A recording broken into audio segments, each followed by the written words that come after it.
What up, homies? Tig says hi, everybody.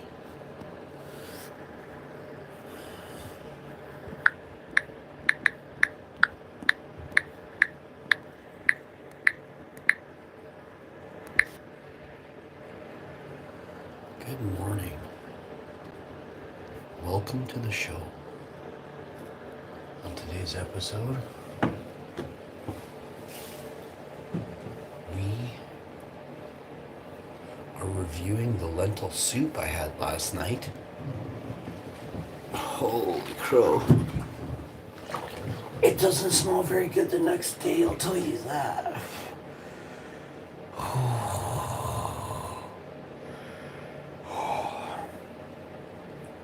Also, how come boats and submarines don't run off farts? Like, the propulsion systems that are going to be based off my new submarine boat motors. It's going to make me a very, very rich man. So farts are able to power submarines now. We're getting away from nuclear fusion and we're going to get into the lentil soup reactor. Okay? There's a lentil soup reactor within all of us. The 15% in the back of your brain, when you eat lentil soup, it charges your battery, your lentil soup brain battery, eh?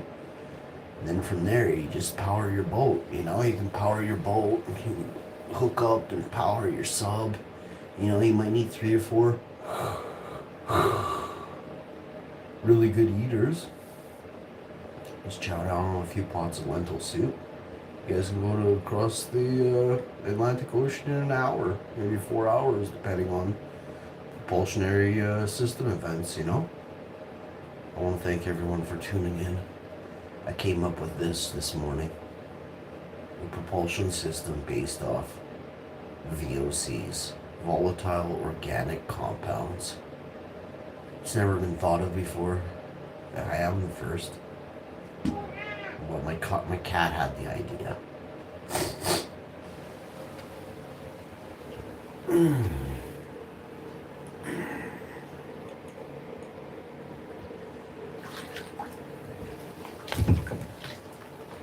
Yo, straight in the house. Good morning, homie. Hey, be careful. Eat straight, the cat's saying hi to you. Can you put a cat emoji or some sort of cat bait or something? Let the cat know you're there for him. He's checking the chat. He didn't see any messages from him. He's here, he's waiting. He's just cleaning himself. Waiting for some cat messages from you folks.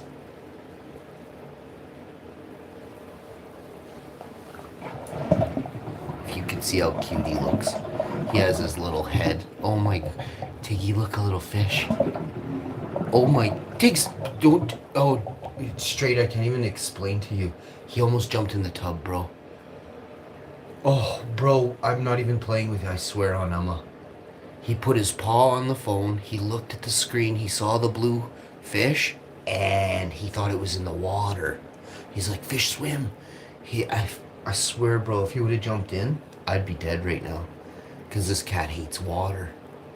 I'd be dead. Like, I wouldn't have made it out of this bathroom alive. Oh, we have to have a conversation about no more blue fish in the chat. Straight. No more blue fish. He also needs cat glasses. He can't recognize or decipher the difference between little blue birds in text and little blue fish. So we're going to have to stay off the blue icons. Tiggy, straight loves you, buddy. He gave you a blue bird, a yellow cat face. We're not going to mention that one. And then a black cat like your brother. And then even you did a blue fish you saw. And you almost went straight meth head. We played meth head on him. Right? It would have been on me, but technically would have been on him because he wouldn't have got to see any more videos of me. Right? Guys, gals, I love y'all so much. Straight bom dia. We got Lena Music out there. We've got Francine Nogueira from Brazil out there watching. Some really cool people in the chat lately. We got Spacesuit YouTube. I want to shout out a bunch of people. When you subscribe, I see who subscribes and watches.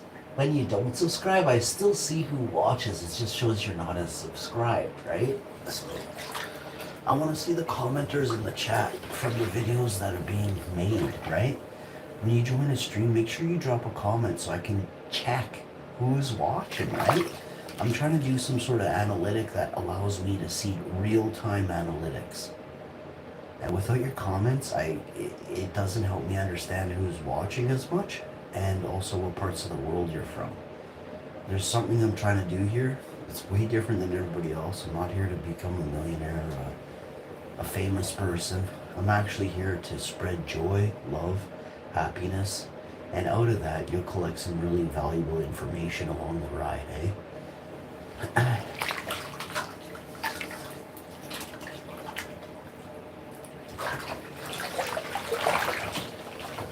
My message has always been the same, to help people, right? But it gets a little harder as you see some of the stuff in the world, and you know, there's so many people helping others, and then there's so many people hindering others. It's a little bit unfair whose side they're on, but good people battle evil for the right reasons, right? You were taught by either your parents or you learned from your parents' mistakes. So which one is it? Which one are you right now, good or evil, right? Always remember, never mimic those awful situations you see your parents or your friends doing nothing, standing by the wayside while somebody else takes a beating is not the way to live.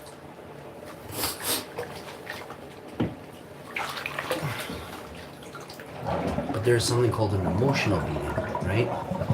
Somebody could be going through something and not understand that, you know, that one little thing that you say next might really not push them over the edge, but it might totally change their path in life. You could actually be pushing people away from YouTube by not commenting, by not sharing, by not liking. You could be hindering YouTube by not sharing, by not liking, by not commenting on popular, not popular, sorry, I misspoke, on positive streams, right? Positive channels, right? So always take a look, see who's dropping likes, sharing videos, make adjustments as we need. The streams must go on, it just doesn't necessarily have to be me making them, right? I just have to make sure that the person I leave the stream to is actually a good person.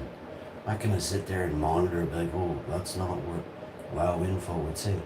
Once I drop the stream in somebody else's hands, I have to make a correct choice on who is my next, who is the predecessor to take over and run the show, right? Who is the one that is going to be there to collect the bounty and then still hand it out to the less fortunate every single month, right? The bounty here isn't for me, it's for you guys. It's for the people in the most need. I'll hand my money to you. I am not a liar. Also, I am not a rich man for a reason. I'm not greed-driven. I've never had a greed-driven single idea where I made profit and didn't give it all away. Not one time.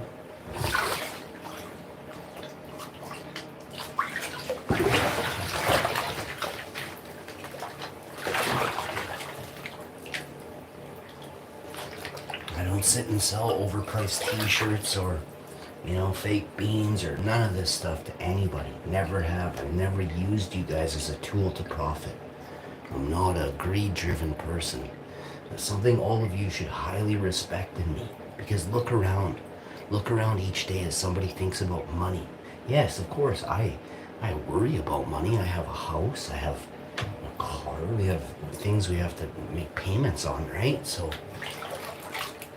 for me, I have no choice but to not take money from you guys, but I complain about advertisers who don't pay well, right? I complain about those who probably should help out more, that have a lot, right? Corporations, all the sponsors that, you know, they don't really sponsor the show in the form that is profitable for me, right? They take their end, they're getting their shout outs, you guys are buying it, and I collect pennies. So this is the state of the not so free world, right? I've always said that America, always since day one of starting the show, I've always said that America is under the illusion of freedom.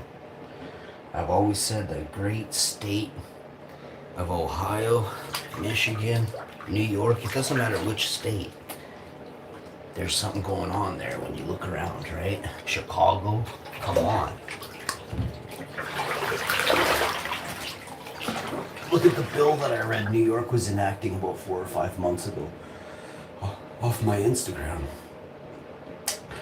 Well, now you know, right? About 3.5, 4 months ago, they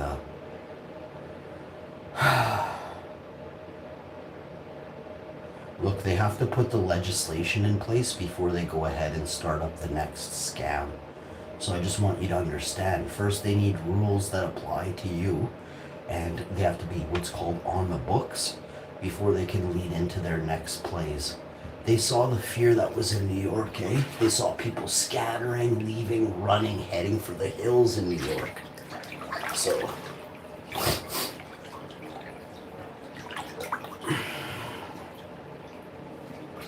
if I was to suggest a place for you Americans in New York, it would be the Midwest.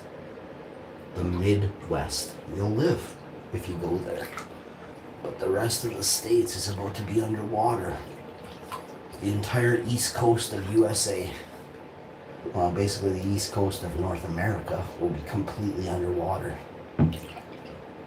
It's incredibly sad.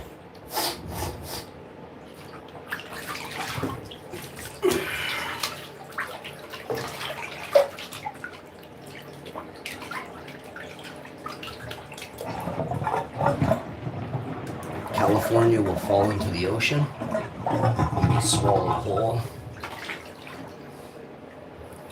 It's going to be quite the time to be alive to witness the new world, right? As they fill the bathtub with their leftover water from frozen Antarctica as they melt it off. Everything is on a timeline that's being hastened right now. Very, very, very, very sped up drastically.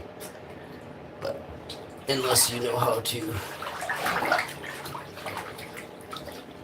you know, lateral think and pick a bunch of positive, true facts out of the air about each place, leave them in the air, and then draw little lines with your invisible lines with your brain and correlate everything to 2033, probably 2043, at the latest 2053. So it'll be very sad in one of those decades, one of those times. So you have to be ready for what is about to happen, eh? Do you have a huge boat? Did you not notice all the billionaires building huge yachts? The story of Noah is a real story about a boat builder who somehow knew something was coming, right? Whether he saw the rain increase or whether he saw the river levels increasing every year in his hometown, whether he had a message from the gods.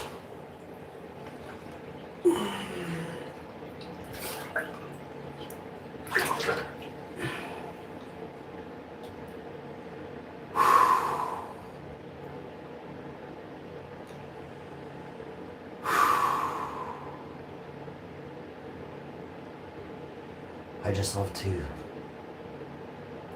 relax, meditate, ponder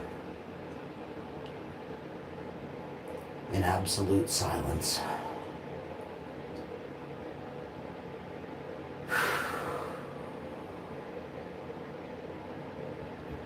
Take a few nice breaths.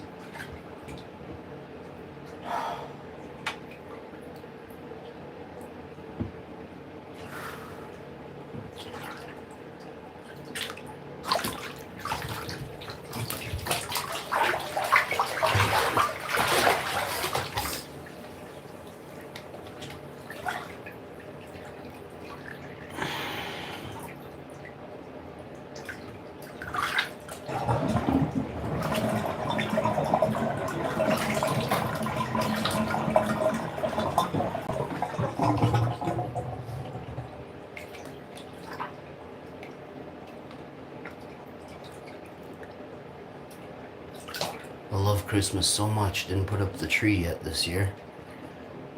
Probably Sunday, if it goes up at all. It'll go up Sunday, I guess. My wife sometimes puts it up when she feels like it, but right now I'm just not really digging it.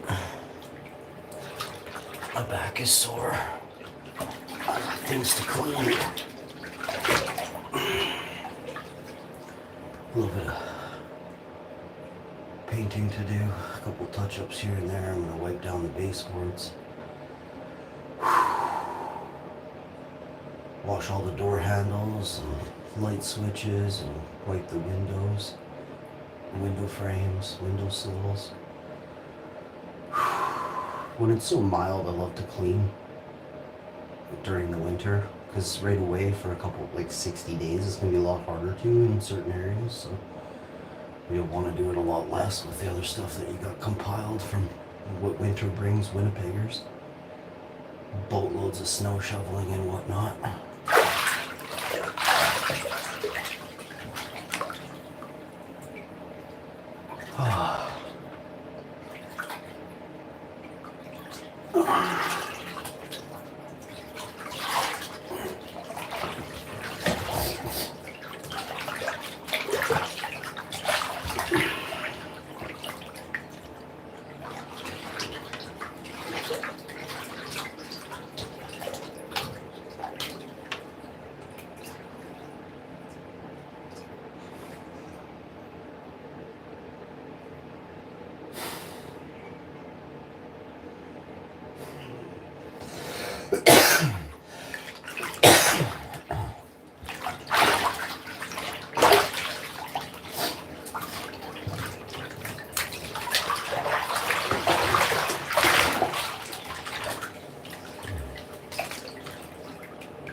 I'll be doing sleep streams today. I just don't know exactly what time, but trust me when I say I'll be doing sleep streams, okay? So watch for those today on the show.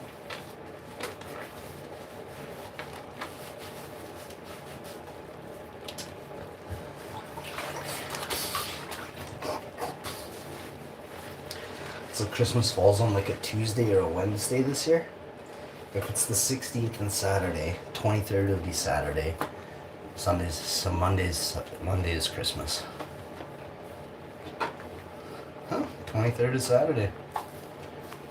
I got a buddy that has a birthday on the 23rd of December, so.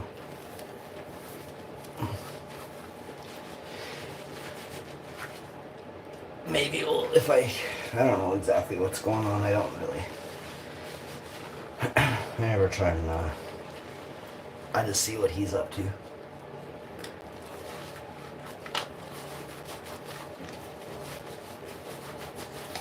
He has other people that might hang around with, so let him decide which way he goes. And then, either way, he's gonna get a birthday shout out though.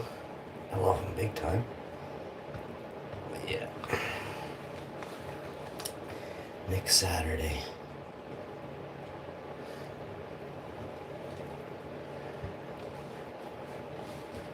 Mom had her birthday already.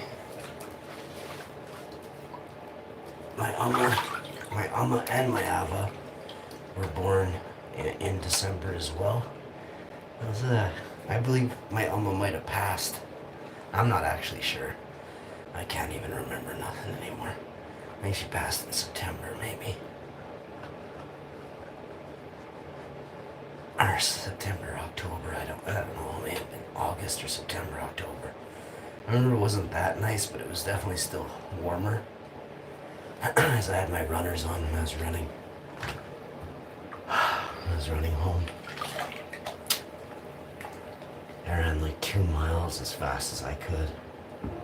And I was gagging and like hyperventilating when I got there. I got to say goodbye to my Alma, but I had to hurry. It was weird. I got a message from my auntie. She's like, Sean, you gotta leave right now. Alma's sick. And I can't.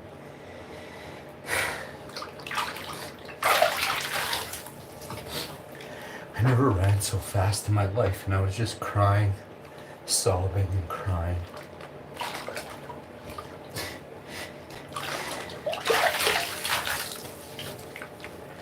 It happened very fast.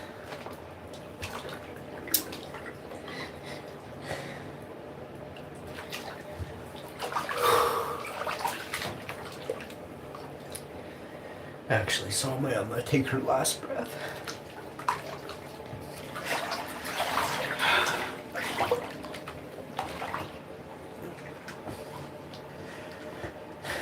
And it's broke my heart ever since. Broke it in pieces.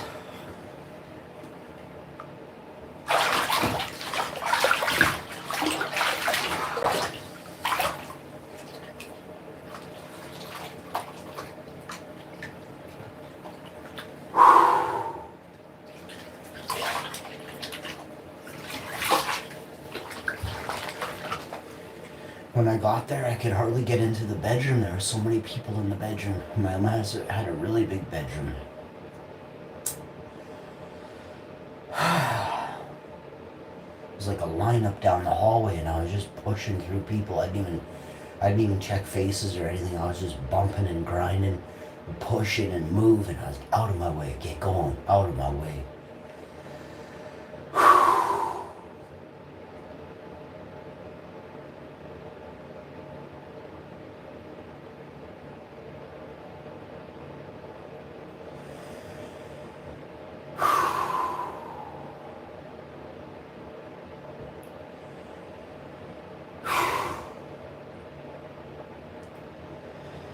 I just went right up to her pillow.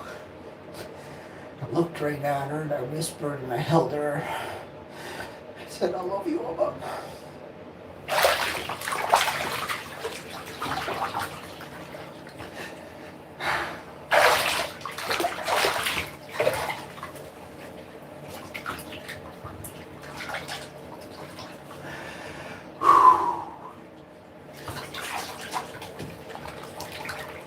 And she drifted off. Just faded.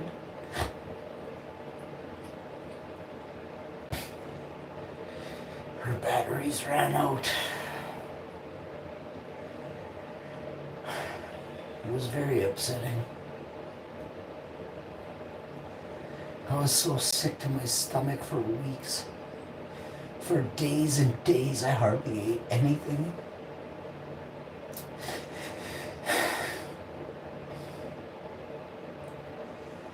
I didn't want to be around anybody. I have a lot of friends, and each one of them had to mention, they had to say, hey, sorry about your Alma. And as soon as they did, I just burst out crying. It's like they brought it right, it's like they peeled the scab right off of my...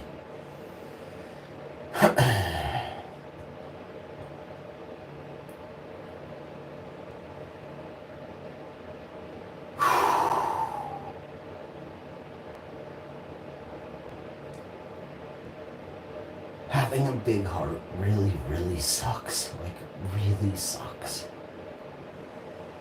Because it forever stays with you. Like, it's been 26 years since my 27 years. 28 years. It's been a very long time. It's been either 26, 27, or 28. I don't really know the exact year. And,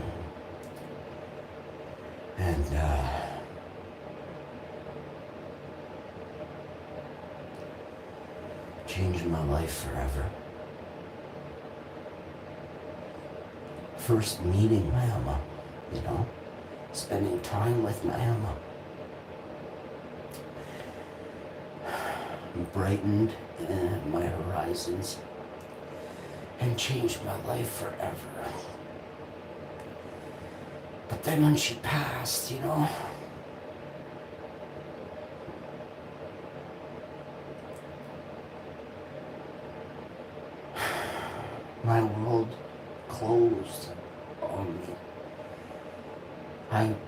noticed every year without my Amma, this world wasn't as good, as fun, as happy.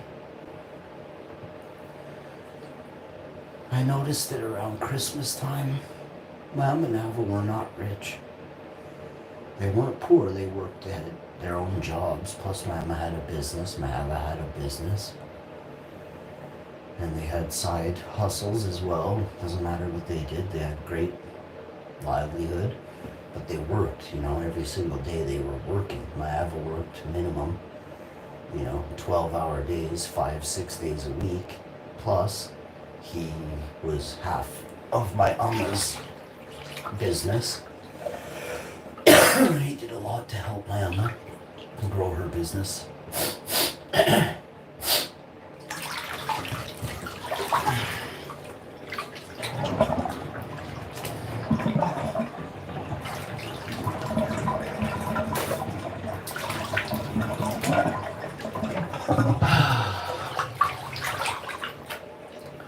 My Ava changed.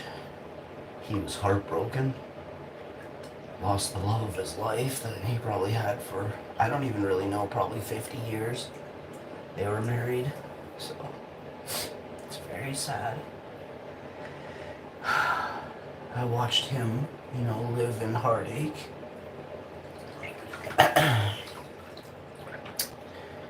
I watched as my family didn't really get together for Christmas the way they did because my Amma was the place to do it at. People tried and stuff. They still do it. They do their own, they're at this person's place. I've never been to one. I couldn't even imagine going. See, some of those people would trigger. Even when I go to one of my relatives' houses, that always makes me think of my Amma, and I can't even be in the house. I just start crying.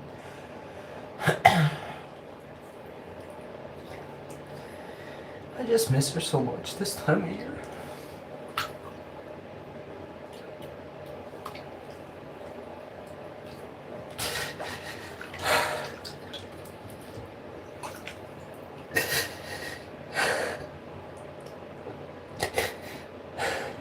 When my parents got divorced, when my dad punched my mom's teeth in, knocked all her teeth out, we moved,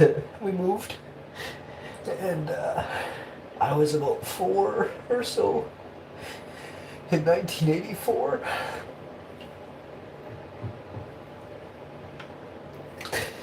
We stayed around for a while, just in another area, and then it was 88 or 89. I moved to my dad, the loser, was being horrible, so we had to run and hide. He got really vicious and mean, plus after this, and he was threatening to kill us, and so we had to hide. And we went to my cousin's. He was rich. He had a house in the country, just middle of nowhere, nowhere, a mansion. And my mom didn't want to inconvenience him, so he had a trailer, and it was summertime, so we stayed in the trailer for a week or something. I just swam at the beach every single day and made sandcastles and stuff.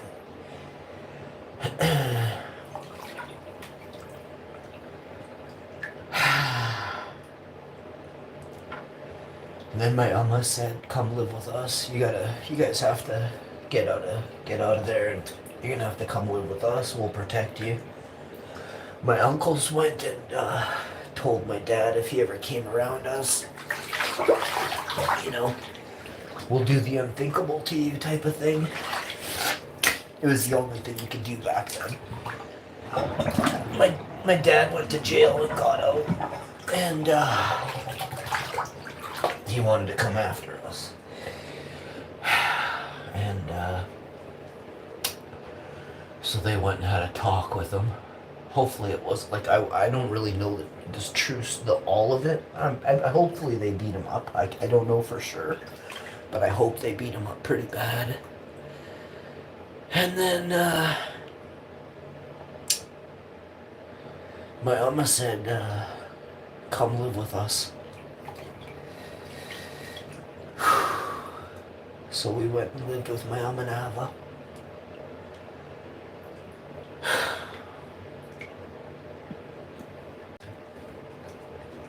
It was just tough.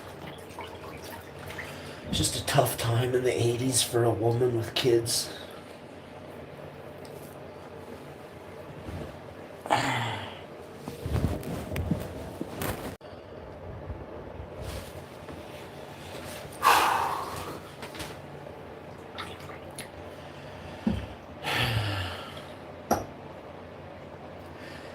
And when I moved to my mama's, she really took care of me. She helped me with my homework. My mom worked a lot. She had a huge $20,000 dental bill to pay off, so she was always working. I grew up really, really, really poor, but I grew up with a winter coat. I grew up with a comforter. I grew up with a blender, like a handheld blender. I had certain things, and they made me happy. I had a soccer ball, I had a BMX, I had a mountain bike, I had a volleyball. I had hockey cards once a week after I did chores. I went and got my allowance. I went and bought some hockey cards. Mowed a couple of lawns when I was 10 and 11 and 12 and 13 and 14 and 15 and 16 and 17. Spent all that on hockey cards, magic cards. Probably 10 grand I earned. Painted fences, bought hockey cards, magic cards. I had a good life growing up.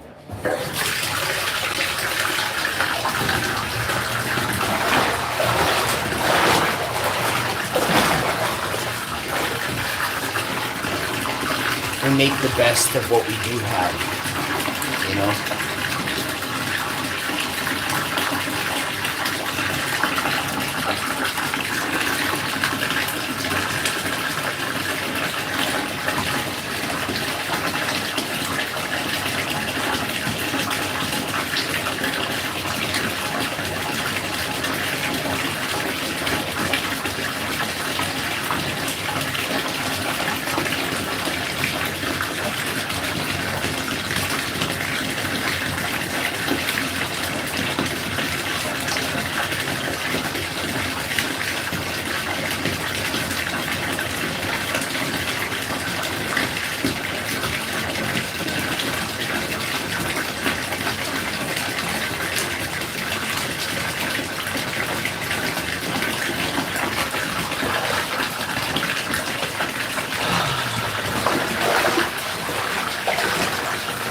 I actually found out in my teens, I found out that what's my name helped me forget. It helped with PTSD, something that I definitely have. I manage it very well, considering how awful and traumatic certain instances of my life have been. And I also don't use it as a crutch. I don't talk about it hardly ever in my life. I didn't even really recognize I could even possibly have this till maybe a year or two ago. I did notice, I totally noticed that I had, nightmares and bad, horrible, memories of like thoughts of the past and how we were treated and things like that. But I noticed that through What's My Name, I was able to not only forget, but completely erase those traumatic feelings. So in 1999, I sat around a 5-gallon bucket and I cried. I cried about some of the similar things that I talked about today.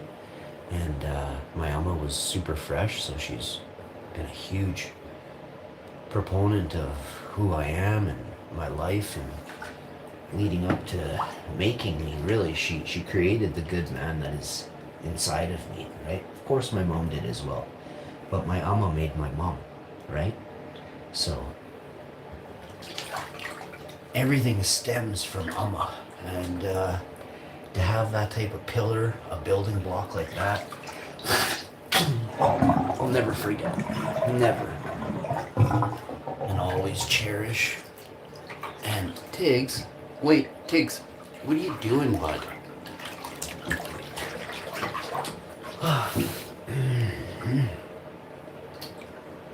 Always cherish the fond memories playing canasta with my ama when I was 9, 10, and 11. My ama was my canasta partner. She was my card buddy. We played cards together. It was awesome. A couple times, I'll tell you this, my ama did not like cheating, and I would show my ama the 3 of diamonds in my hand. I would put one card backwards in my hand.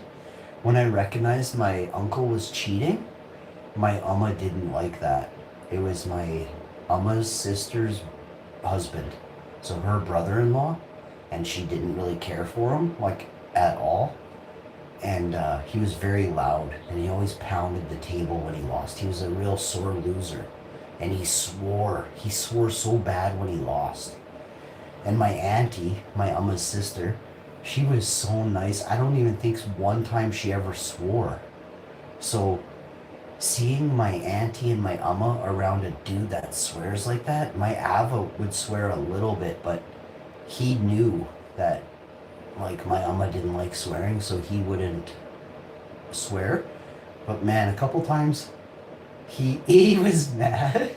He got mad and he pounded his fist on his table, you know what I mean? And my uncle was doing it on his table like all the time, right? And it's like, jeez. And he would like startle me too, like sometimes. Like, I'm like, what are you doing, dude? And he'd get so mad. He'd get so mad at me. And I would just be like, ah. I wasn't scared of him or nothing. He was my great uncle. And I mean, he was an older dude. Like, I could outrun him and kick his legs out at any time, right? I'm a baller. Like, I grew up sparring with people 5, 6, 7 times my 5, 6, and 7 years older than me. And this old dude would have had no chance, right? But I've never wanted to beat up anybody in my family before, so I've never had an inkling to do it. So that's all good. Careful, baby. Hi, honey. Come on in, huh? I guess no chance of you not waking me up. I think you have to talk.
got scolded.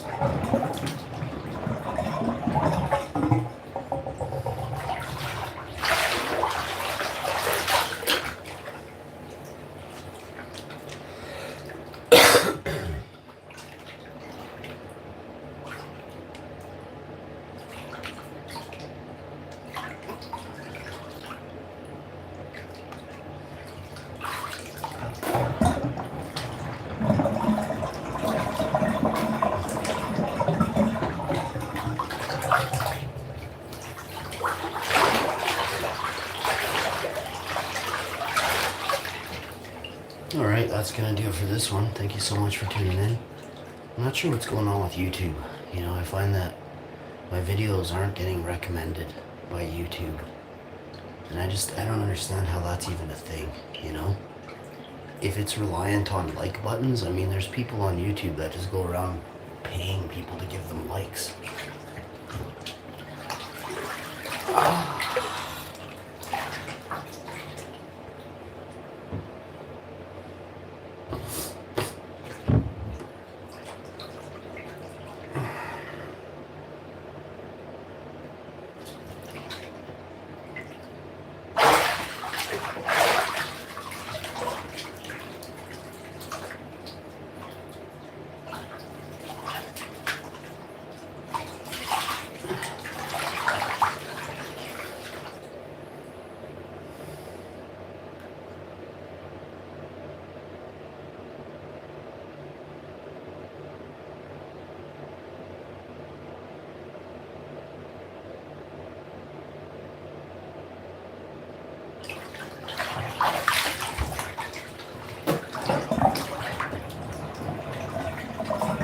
Battle wages on, folks, between good and evil. Whose side are you on?